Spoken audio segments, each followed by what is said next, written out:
അസ്സലാമു അലൈക്കും വറഹ്മത്തുള്ളാഹി വബറകാതുഹു. പ്രിയമുള്ളവരെ, നമ്മുടെ പിഞ്ചോമന മക്കൾ ഓതിപ്പടിച്ച വിശുദ്ധമായ ഖുർആനിൻ്റെ കീറിപ്പറിഞ്ഞ പ്രതികൾ, അതിൻ്റെ പേപ്പറുകൾ, പാഠപുസ്തകങ്ങൾ, വിശുദ്ധമായ ഖുർആനിൻ്റെയും ഹദീസിൻ്റെയും വചനങ്ങൾ ഉൾക്കൊള്ളുന്ന പാഠപുസ്തകങ്ങൾ എല്ലാം പഴയത് എന്ന് കരുതി നാം ആക്രിക്കാർ വരുമ്പോൾ അവർക്ക് പറക്കിക്കൊടുക്കുന്ന ദയനീയമായ കാഴ്ച നാം കാണുന്നുണ്ട്.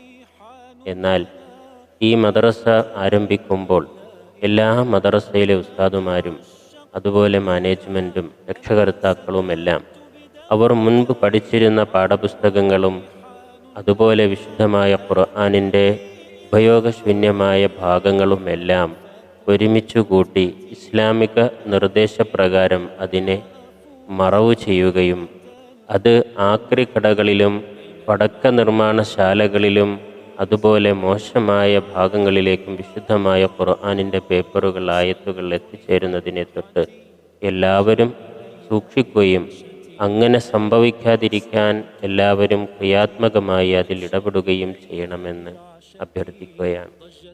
ഓരോ മദ്രസയിലെ ഉസ്താദുമാരും അവരുമായി ബന്ധപ്പെട്ട ഭാഗങ്ങളിലുള്ള വീടുകളിൽ നിന്ന് പഴയ ഖുർആനിൻ്റെ പേപ്പറുകൾ, പാഠപുസ്തകങ്ങൾ, മറ്റ് ഇസ്ലാമികമായ കാര്യങ്ങൾ അടങ്ങിയിട്ടുള്ള ഗ്രന്ഥങ്ങൾ എല്ലാം സമാഹരിച്ച് അത് ഉപയോഗിക്കാൻ പറ്റുന്നവർക്ക് കൊടുക്കുകയോ പൂർണ്ണമായും ഉപയോഗശൂന്യമായതിനെ ഫതുൽ മുഈനിൽ പറയപ്പെട്ടതുപോലെ സംസ്കരിക്കുന്നതിന് ആവശ്യമായ നടപടികൾ മദ്രസയും ഉസ്താദും മാനേജ്മെൻറ്റും നാട്ടുകാരും എല്ലാവരും ഒരുമയോടെ അത് ചെയ്ത് അതിനോടുള്ള വിശുദ്ധമായ ഖുർആനിനോടുള്ള കടമ നിർവഹിക്കണമെന്ന് വീണ്ടും അഭ്യർത്ഥിച്ചുകൊണ്ട് നിർത്തുന്നു.